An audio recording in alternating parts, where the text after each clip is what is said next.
Mi sembra che comunque anche il ruolo materno nel suo cinema sia ambivalente.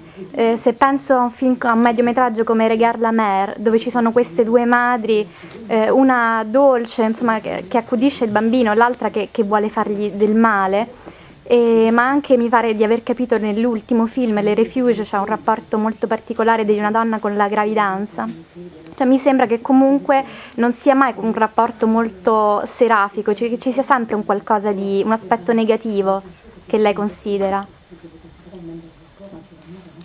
Je crois qu'on est dans une société qui idéalise énormément l'idée de la maternité. Et c'est vrai que moi ça m'intéresse de montrer que c'est quelque chose de compliqué, c'est pas quelque chose qui va de soi, et qu'il y a quelque chose d'extraordinaire dans le fait d'avoir quelque chose dans le ventre qui va grandir, qui va sortir de vous, et que les sentiments d'une mère envers son enfant sont forcément complexes. C'est pas juste j'aime mon bébé. Il y a aussi l'idée que le corps se transforme, que la sexualité se transforme, qu'il faut accepter de partager cet enfant, qu'il faut accepter que l'enfant s'en aille un jour, qu'il faut s'en détacher. Donc toutes ces choses-là font que c'est psychologiquement des sensations, des émotions passionnantes, je trouve, à raconter. Et c'est vrai que ce film-là parle de la difficulté de l'instinct maternel, et le film Le Refuge que j'ai terminé il n'y a pas longtemps, effectivement aborde aussi cette difficulté de l'instinct maternel. Montrer que c'est pas quelque chose qui va de soi, que c'est quelque chose de compliqué, complexe, et avec des choses positives et des choses négatives comme tout. Pour moi, ce qui est important, c'est pas d'apporter de réponses et d'avoir de messages, mais de poser des questions et de laisser le spectateur libre d'interpréter comme il veut. Donc forcément, un film comme ça propose plein d'interprétations possibles, et il y a autant de films que de spectateurs.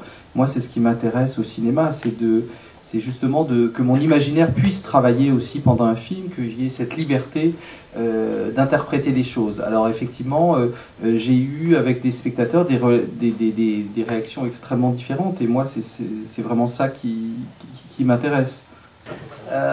Oui, pour moi, c'était important de montrer que l'arrivée d'un enfant au sein d'une famille, c'est pas forcément quelque chose qui se vit de manière heureuse, et qu'un bébé, au départ, ça peut être quelque chose de monstrueux. C'est pour ça que, au début, dans la nouvelle que j'ai adaptée de Rose Strayman, ce qui était amusant, c'est que dans la nouvelle, tout de suite, le bébé avait l'apparence d'un ange. Et quand on a fait l'adaptation au scénario, on s'est rendu compte que c'était plus intéressant qu'au début, il commence un peu comme un vilain petit canard qui allait se transformer plus tard en cygne, qu'au début, que ce soit quelque chose d'un peu dégoûtant.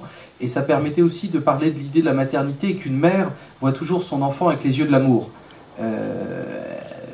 Même si l'enfant est monstrueux, même si c'est dégoûtant, il y a du sang, que ça ressemble à des petites ailes de poulet, c'est son enfant, donc elle l'aime, et donc elle le voit. On voit souvent les mamans qui disent « j'ai fait le plus beau bébé du monde », et quand on voit le bébé, on le trouve moche. Donc il y a souvent cette chose-là. Oui, ça m'intéressait de montrer la difficulté, en fait, par rapport au personnage de Sergi Lopez, la difficulté de devenir un père. C'est-à-dire que pour un homme, c'est très difficile de trouver sa place face à la relation fusionnelle de la mère et l'enfant. C'est la mère qui a porté l'enfant pendant 9 mois, donc elle a un lien privilégié. Et souvent, les mères sont très fusionnelles avec leur enfant, puisqu'elles les nourrissent, elles leur donnent le sein, et c'est très difficile pour l'homme de trouver sa place. Et c'est ça qui m'intéressait de montrer dans la relation de Cathy et Paco, de montrer à quel point cet homme avait du mal à trouver sa place et à s'occuper de cet enfant, et que le côté fusionnel de la mère pouvait amener presque à quelque chose de paranoïaque, où la mère s'imagine que c'est le père qui est responsable des bosses et qui a peut-être battu l'enfant. Je trouvais la nouvelle très triste, et je trouvais que c'était pas ma vision des choses. Moi, il me semblait que cet élément extraordinaire, fantastique, devait permettre à ces personnages d'être heureux et de trouver leur équilibre. Donc j'ai mis du temps pour adapter la nouvelle, parce que c'est vrai que quand on lit la nouvelle, la chose qui frappe d'abord, c'est l'idée de ce bébé volant. Et puis petit à petit, en travaillant l'adaptation, je me suis rendu compte que ce qui m'intéressait, c'était pas le bébé volant, mais c'était l'idée de la famille. Et alors peut-être que c'est un moment que je traversais de ma vie où j'avais envie de dire que la famille était aussi utile, parce que j'ai fait beaucoup de films où je détruisais la famille. Donc cette fois-ci, c'était une manière de raconter que la famille est un mal nécessaire, et que ça peut être aussi un endroit d'épanouissement. Le travail avec le bébé, il s'est fait comme avec un acteur, sauf que c'était lui la star du film. C'est-à-dire que tout le plan de travail était adapté au rythme du bébé. La maman nous avait dit à telle heure, entre 11h et midi, s'il n'a pas son biberon, il va hurler. Donc on tournait les scènes où il devait hurler entre 11h et midi. On savait que vers 4h, S'il avait eu son biberon, il était en pleine forme, donc il allait bouger les jambes, il allait être très actif. Donc tout s'est fait en fonction de son rythme. Donc le bébé était très heureux. C'est les autres acteurs qui en avaient ras-le-bol, parce qu'on s'occupait, c'était vraiment lui la star.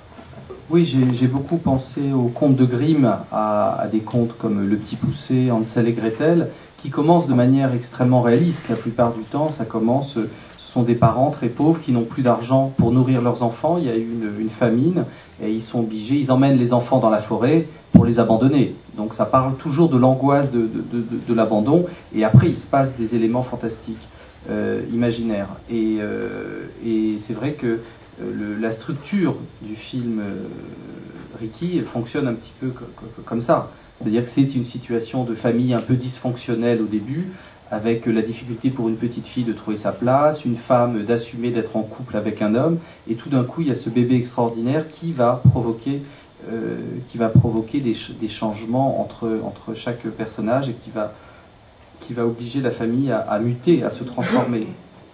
C'est vrai que quand j'ai écrit le scénario, il y a eu la tentation à un moment de faire partir l'histoire vers une dénonciation des médias, de la société actuelle, et puis je me suis rendu compte que c'était pas ça qui m'intéressait. Moi, ce qui m'intéressait, c'était de montrer que les médias, les médecins, tout ça, ça représentait le monde extérieur. Et ce qui était intéressant, c'est que cette femme préfère rester dans son monde intérieur. Elle garde son bébé comme dans son ventre, enfin elle ne veut pas le partager, alors qu'il y a un moment il faut que le bébé sorte, c'est ce que dit Paco. Ce qui m'intéressait, c'était de montrer le principe de réalité et le principe de plaisir, et qu'à un moment cette femme est obligée d'accepter l'extérieur, elle est obligée de sortir le bébé, de le montrer, et donc j'ai pas voulu faire une dénonciation des médias, parce que j'ai l'impression qu'on voit ça tout le temps, c'est presque un cliché maintenant. Par contre, ce qui m'intéressait, c'était de montrer que souvent les bourgeois disent la télé-réalité c'est atroce, ces gens qui racontent leur vie à la télé, mais en même temps quand vous discutez avec des psychanalystes ou des gens, ils disent il y a un effet thérapeutique aussi, il y a un effet thérapeutique et il y a un effet utile aussi des fois de pouvoir extraire sa vie et aussi de gagner de l'argent, ça peut les aider. Et donc j'avais envie de montrer qu'à un moment les deux personnages sont dans une situation où effectivement c'est horrible de montrer son bébé et de le montrer comme si on était dans un cirque, de vendre son bébé, et en même temps c'est de l'argent qui va peut-être permettre d'élever ce bébé. Donc j'avais envie de parler de ce dilemme qu'on a par rapport à toute cette société ultra médiatisée, est-ce qu'il faut pactiser ou pas avec eux. Alors si on a de l'argent, la question peut-être se pose pas, mais pour des gens comme ça qui viennent d'un milieu prolétaire, est-ce qu'on abandonne l'enfant à la science, ou est-ce qu'on essaye de l'élever soi-même et du coup on essaye de gagner de l'argent grâce à ce bébé?